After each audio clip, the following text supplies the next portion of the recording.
Magandang gabi po sa ating lahat. Ako po ay may kwento po ulit ngayong gabi. Ang title po ng aking kwento ngayong gabi ay Ang Kumakatok. Alas 12 na ng gabi at mag-isa si Lisa sa lumang bahay nila. Tahimik ang paligid, tanging huli ng kuliglig at tiktak ng orasan ang maririnig. Bigla, tok tok tok, may kumatok sa pinto. Sandali lang, sigaw niya.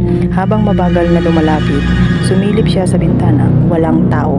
Kinabahan siya, pero baka kapitbahay lang na may kailangan. Binuksan niya ang pinto. Wala pa rin. Bumalik siya sa sala, pero parang may malamig na hangin na sumunod sa kanya. Umupo siya at pinilit kalmahin ang sarili. Paglingon niya sa salamin sa dingding, napahinto siya.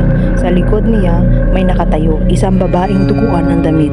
Nakangiting parang batid ang takot niya at hawak-hawak ang susi ng pinto. Kung nagustuhan nyo guys ang maiksi kong kwento ngayon, paki-like and share na lang po. Maraming salamat. Bye-bye!